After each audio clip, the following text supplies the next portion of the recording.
শওকত মোল্লা গরিবের আল্লাহ এই যে কথাটা বলেছে, শওকত মোল্লা যেটা করে গরিব মানুষের তিনি হচ্ছে আল্লাহ। কথা কি বলেছে আমি ঠিক বলতে পারছি না, কিন্তু তবুও যে কথাটা শোনা যাচ্ছে এই কথা অনুযায়ী আমি জবাব দিচ্ছি, বুঝলেন না। দেখুন কথা হচ্ছে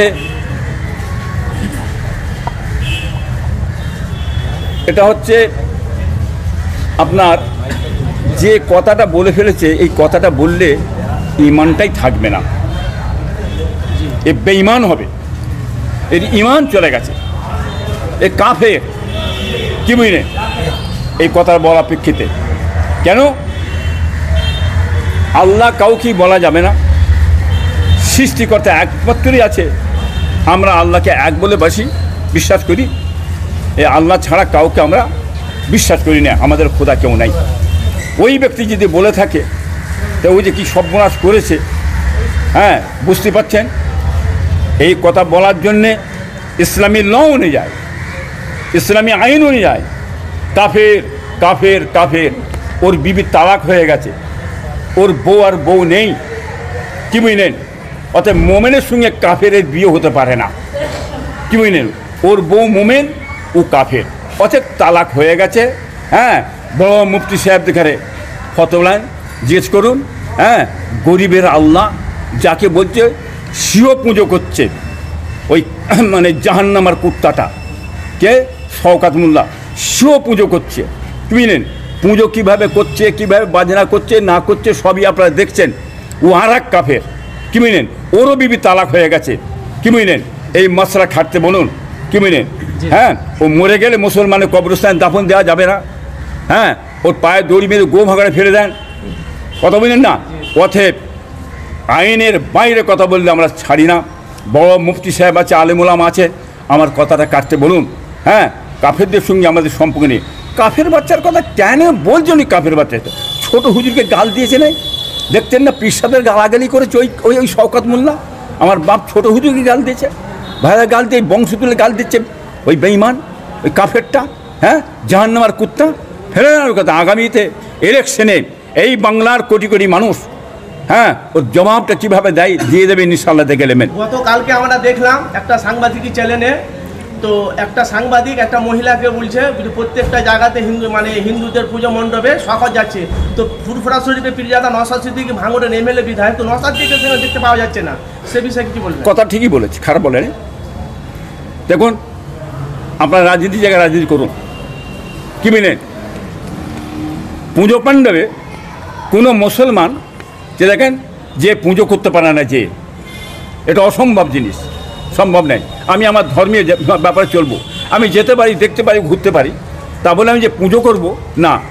হিন্দু ভাইয়েরা আমাদের যে ধর্মের ব্যাপার আছে, তারা এসে বসে আমরা নামাজ পড়ছি, আমরা ঈদের নামাজ পড়ছি, হ্যাঁ এসে নামাজ পড়তে পারে না, কি বুঝলেন। তারা এসে দেখতে পারে, কথা বলেন না। ওদের ধর্মের ব্যাপারটা আলাদা, কি বলেন, রাজনীতির ব্যাপার আলাদা। তো উনি তো বলছে ভাঙড়ে হিন্দু মুসলমান দলীয় আদিবাসী সবই আছে, তো নওশাদ ওখানকার এমএলএ তো যাবে না কেন? না এমএলএ যেতে পারে, এমএলএ যাবে, দলিত আদিবাসী জাতীয় ধর্ম নিজ সব জায়গায় যাবে, সবাই যাবে, কিন্তু যে পুজো করবে এটা অসম্ভব। পুজো কেন করতে যাবে, অসম্ভব, পুজো করতে পারে না। সে মানুষ সেবামূলক কাজকাম করবে, মানুষের হয়ে পাশে দাঁড়াবে, সমস্ত কিছু করবে। ধর্মীয় ব্যাপার আলাদা, ধর্মটাকে নিয়েছে রাজনীতিতে ঢুকিয়ে দিলে হবে না। ওইখানে পুজো করতে যাই দেখিয়ে দিয়ে হ্যাঁ ভোটটা টানবো, এই ধোঁকাবাজি কারবার। যেমন মমতা ব্যানার্জি সাহেব, ওই যে ব্যানার্জি বুঝতে পারছেন না, হ্যাঁ আরএসএস মমতা ব্যানার্জি সাহেব, বুঝতে পারছেন না কি করলো, কোথায় কিছু নেই। ইফতার মজলিসে গপ ছুলাকে যার রোজা রেখে দিয়েছে, যার রোজা সস্তা, মুখে পানি দিয়ে রোজা হয়ে যাবে। কোথায় কিছু ঈদগার ময়দানে যায়, মাথায় ঘুমটা টুমটা দিয়ে একদম বসে গেল, বুঝছেন না। এটা একটা ধোঁকা, কি দ্বিচারিতা, মানুষকে ভোটটা নেওয়ার জন্যে এই ধোঁকা মেরে এই লুটিয়ে কি করেছে, 30% মুসলমানদের ভোটে ঝেড়েছে, কি বুঝলেন। আর হিন্দু ভাইরা ভোট দিতে 15% দিয়েছে, বুঝলেন না। মুসলমানদের ভোটটা দিয়েছেন উনি, দিয়ে কী করলেন, দীঘায় চলে গেলেন। দীঘায় যে বিশাল এক জগন্নাথ মন্দির তৈরি করলেন। জগন্নাথ মন্দিরটা কেন তৈরি করলেন, কারণ কি, উনি এইখান থেকে চলে গেলেন, আপনার জায়গাটার নাম হচ্ছে আপনার পুরীতে চলে গেছিলেন। পুরী যেতে ওনাকে মন্দিরে ঢুকতে দেয় নাই, কারণ কি ঢুকতে কেন দেয় না, উনি এইসব মুসলমানদের সঙ্গে এই কাজ করেছে, ঢুকতে দেয় না।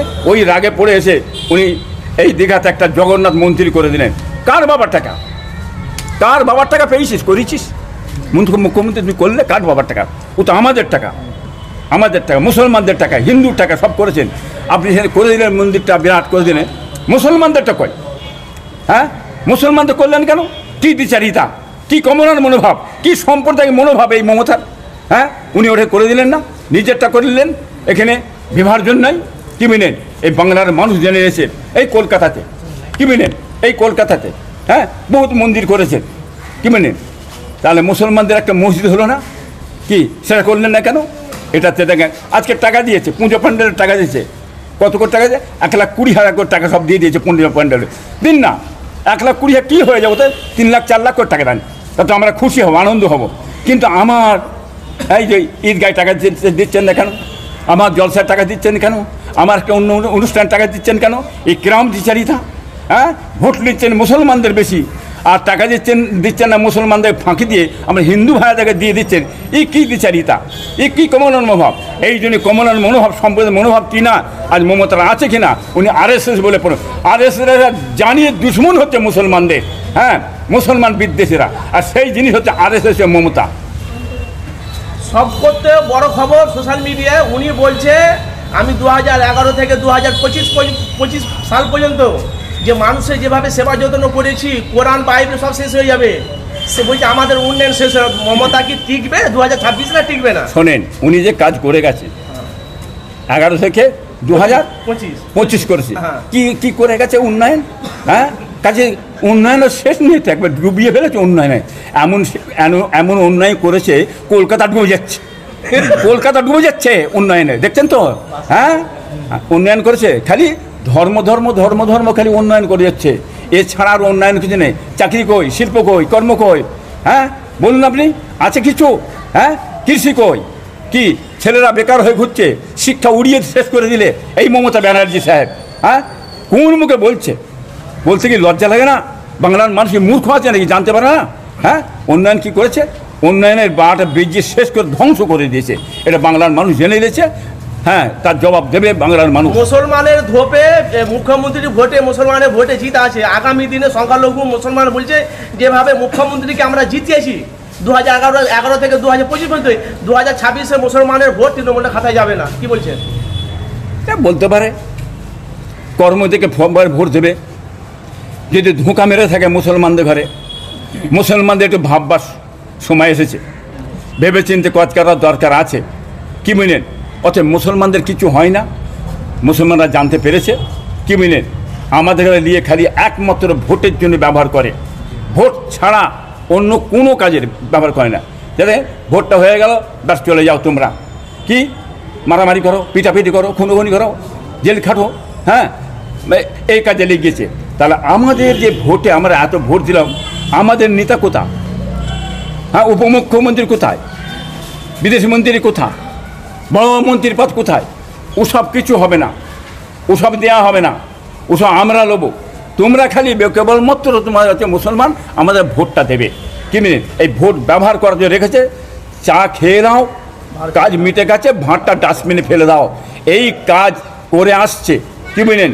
আজ থেকে নয়, এই বিজেপি সরকার আসা থেকে, তৃণমূল সরকার আসা থেকে গোটা ভারতবর্ষের অবস্থা খুবই করুণ অবস্থা দাঁড়িয়েছে, ধ্বংস হয়ে গেল, শেষ হয়ে গেল এই ভারতবর্ষ। সিনহা চক্রবর্তী বলছে রাজনীতি ময়দানে আমিও নেমেছি, আমিও তো গালাগালি খেয়ে এখন আমি এই লেভেলে এসেছি।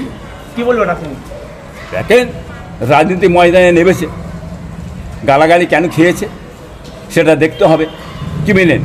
উন্নয়ন না করলে, উন্নয়ন না করলে গালাগালি খেয়েছে। কি মিনেন? সেই জন্যই ওই গালাগালি খেয়েছেন, উনিও ভাবছেন হ্যাঁ পীর সাহেবরা ওর গালাগালি দাও। কি মিলেন? পীর সাহেবরা গালাগালি খাবে, বেশ মজার কলে আছে। হ্যাঁ, এই ওনাদের রাজনীতিটা হচ্ছে গালাগালি দেওয়া রাজনীতি তৃণমূলের, কি গন্ডামি করা রাজনীতি তৃণমূলের, বুঝলেন, মাস্তানি করা রাজনীতি তৃণমূলের, এটা হচ্ছে ওদের কালচার। কি বুঝলেন? এর বেশি